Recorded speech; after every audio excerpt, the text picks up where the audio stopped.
Welcome to Up All Night DIY. I'm Monica. Thanks for joining me. Today I'm so happy to be guest hosting the Everything Vintage Collab, hosted by my friends Katie of Lady Red Crafting and Sweet Lisa of Our Grey House. You're going to find links to their channels as well as a link to the playlist in the description box. Right, I have vintagey goodness for you. Let's get into it. My projects have been really inspired by the Pedalo Swan boats that you can rent at lake parks. They invoke such a nostalgic spring feel, so I decided to make my own wee swan boat display planner.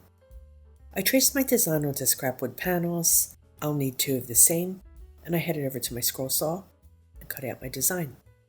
To create my design, I googled swan outline, found one I liked, and I scaled it in Photoshop to an appropriate size. I transferred it onto the wood, and as you can see, away we go. I also cut pieces to create what will be the seat of our swan boat. You'll see those in a minute.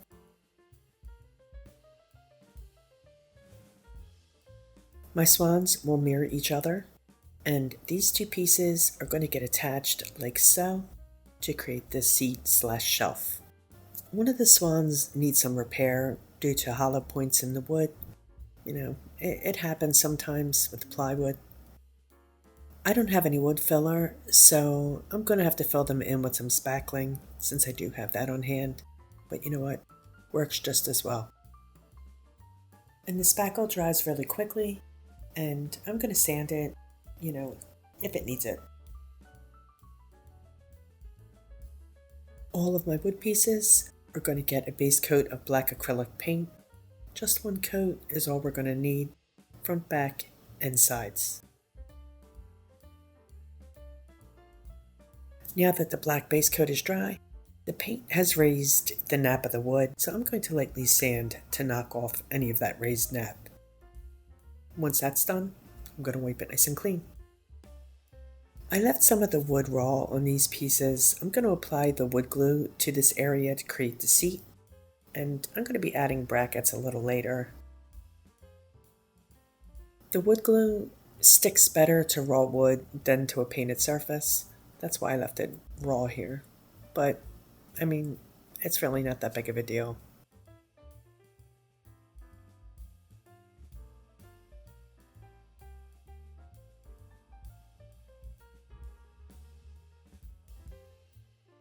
Time for some detail work.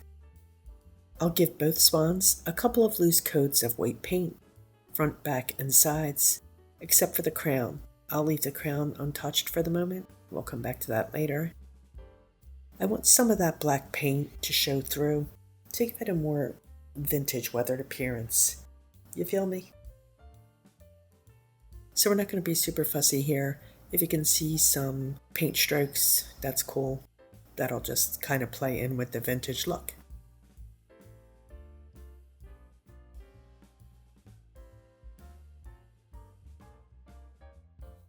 I give the crown, front, back, and sides, a loose coat of Americana Sunset Gold. And I'm going to allow some of that black to show through. Along the bottom here, I'm going to give that area 2 coats of Americana Sea Glass, this lovely vintage green. I'm going to be adding some lettering here shortly.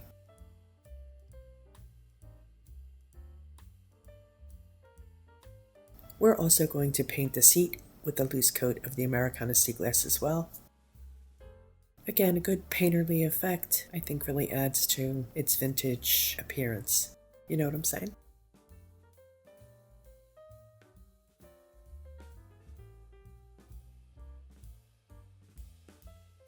I'll be employing my acrylic markers from Resin to add the swan's facial details. I'm going to use my charcoal gray marker to give her lashes, and also to add the detail to her beak.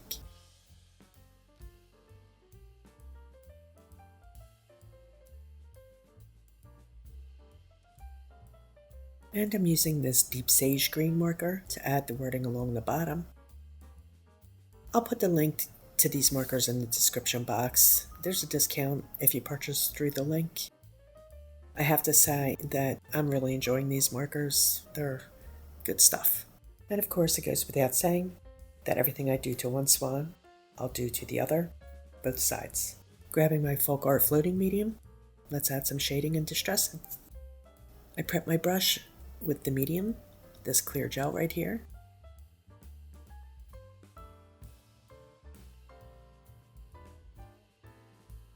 Then I'm going to side load by scooping up the paint onto the corner of my brush, and I'll stroke the brush on my plate to load the bristles and blend the medium with the paint. This gives me a gradient of color from dark to light. I was about to start floating, and then I realized that I needed to paint in her beak. So once again, I'm using Sunset Gold for that. For the floating, the shading, I'm using Ceramic Coat Rain Gray. And I'm going to place the paint corner of the brush where I want my darkest shadow and stroke in the color. Now I'm going right around the perimeter of the swan, reloading my brush when needed.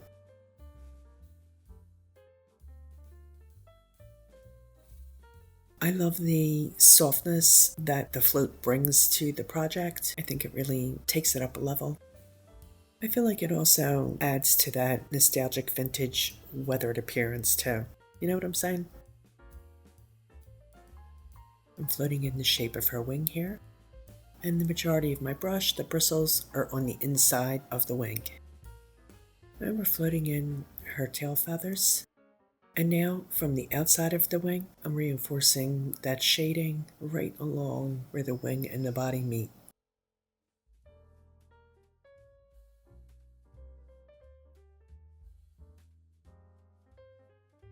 I'll shade just under the swan here with Folk Art Thicket. It's this lovely deep green color. And we're just going to shade right where the swan's body meets the green. I'll add some shading down the sides too.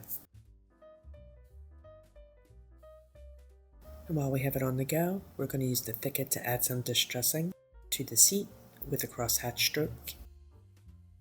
This is going to give it a nice aged appearance.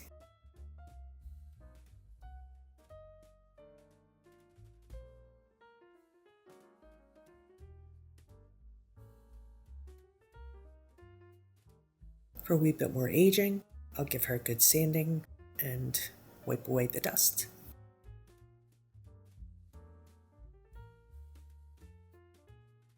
I'll use my favorite Jo Sonja gel stain, Fruitwood, to level up that vintage vibe.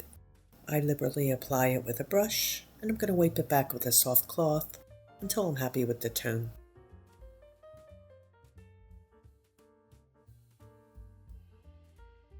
Let's get our girl assembled. I'm going to mark where the brackets will go, and then I'm going to drill pilot holes.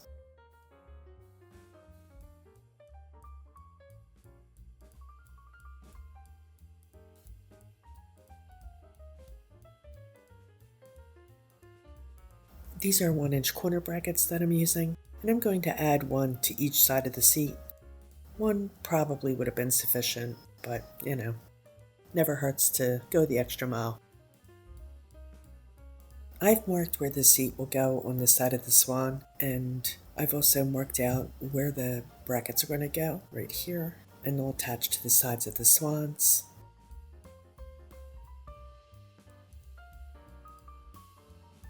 And as I mentioned, I've marked where the seat will go on the side of the swan, and I'll use wood glue to attach it. Now, this is really just to keep it from shifting when I secure it with the bracket. So I'm just going to line this up and let the glue set for a minute or two. Okay, so you see me adding the brackets to the top of the seat here. Yeah, well, I wind up moving them later to the bottom. I don't know what I was thinking. They're going to be in the way there. In order for me to, to put any kind of plant or anything there, they'd be in the way. So I wound up moving them. Anywho, I have this attachment for my drill that allows me to get into tight places. So I'm going to use that to add that final bracket. And then I'm going to give her a coat of a clear matte sealer spray. And our girl will be done. For my second project, I hopped into Photoshop and I designed a tavern sign. My tavern is called the Pen and Cob. I chose this name because a pen is a female swan and a cob is the male. How cute, right? Love that. Anyway, I cut myself a lovely sign shape from an old project.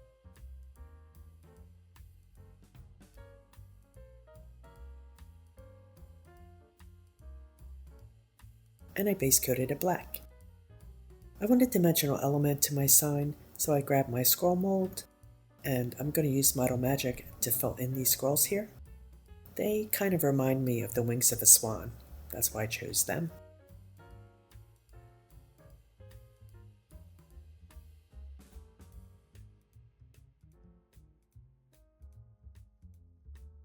Once they've fully dried, I'm going to glue them to the top of my sign. And I'm using 3-in-1 glue, which is my go-to.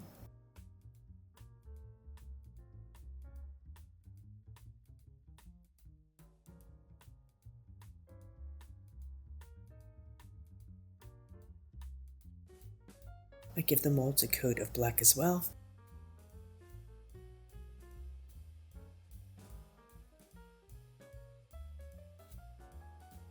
The entire surface gets a loose coat of sea glass, and again, I'm letting the black peek through for the weathered look.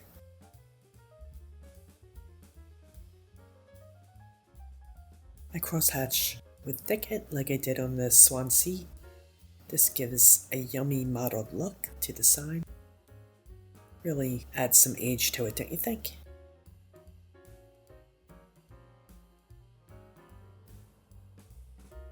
To reflect the color of the swan's wings, I dry brush the scrolls with bleached sand. I feel like this adds a lift, a highlight.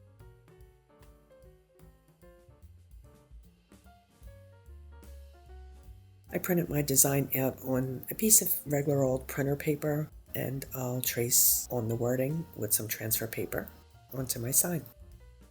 You know that I usually do a reverse stencil when I make signs, but I gotta tell you, I was really in the mood to paint.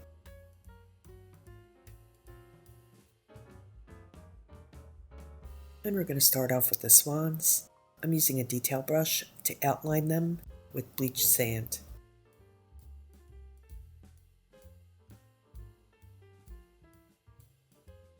And then I'll switch to a small flat brush to fill them in.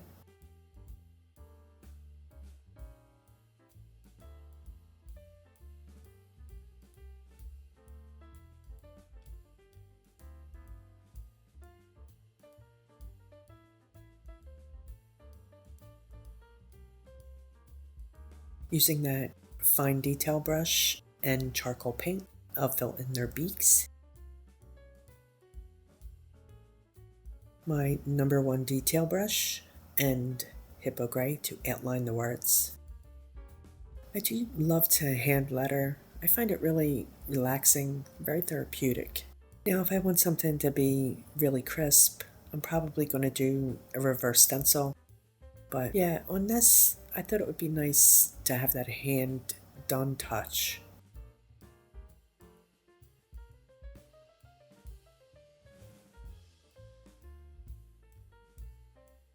I'll shade the swans with ceramic coat sandstone. It's very similar to how we floated the swan boat. So I'm loading my brush in the exact same way, and basically just going to kind of outline the swans with this lovely sandstone. Just going around the perimeter of the birds. I give the lettering a drop shadow with thicket, going down the left-hand side, staying nice and close to the letters. I'm using a very fine brush here.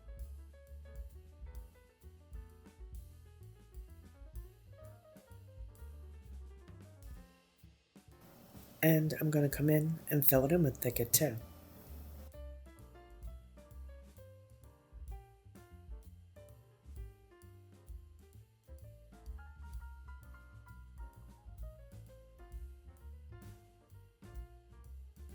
As we have it on the go, I'll use it to float around the outside of the birds as well.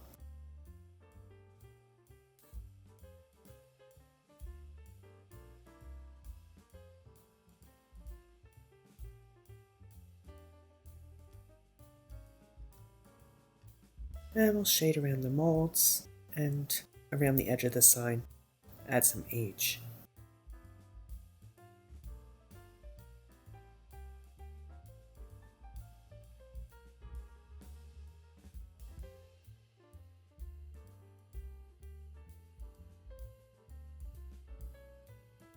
I added a dash of white to highlight the swans, just very subtle.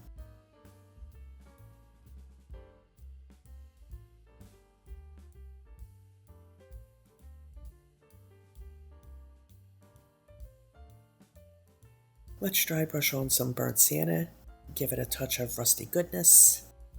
And I'm, not being particular, just anywhere I think this might look good. Add just a wee dusting. And we're going to sand her down to weather her.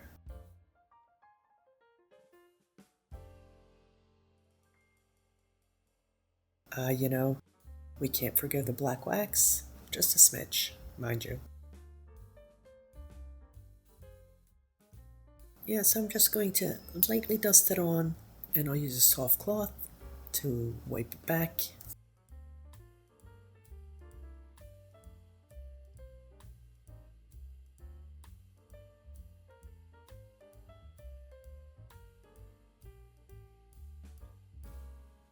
A sprinkle of watered down rusty burnt sienna, using my craft toothbrush for this, and a sprinkle of charcoal. Then she'll get a coat of clear matte sealer spray, and Bob's your uncle, done. Let's take a look at today's projects. Here is the lovely pen from the front.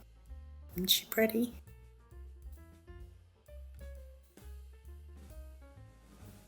And here you can see her shelf. I was going to put a back on the seat, but I felt like it would be an obstacle when I was adding florals, so we just left it open. Here she is with a wild and wispy berries and greens arrangement. I think she is nostalgic, whimsical, and darling. She has a real fairy tale quality to her, don't you think?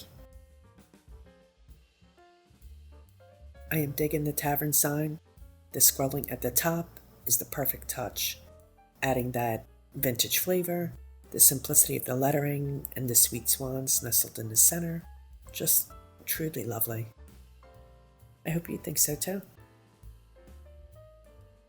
Thanks to Lisa and Katie for hosting and for inviting me to guest host. I'm really honored. Please be sure to check out their channels. They are so fun and fabulous. Also be sure to check out all of the talented creators in the playlist. Links are in the description box. Show everyone some love. Please like, share, comment, and subscribe, and all that good stuff. Stay creative, my friends. Thanks for hanging with me. See you next time. Up all night with Monica.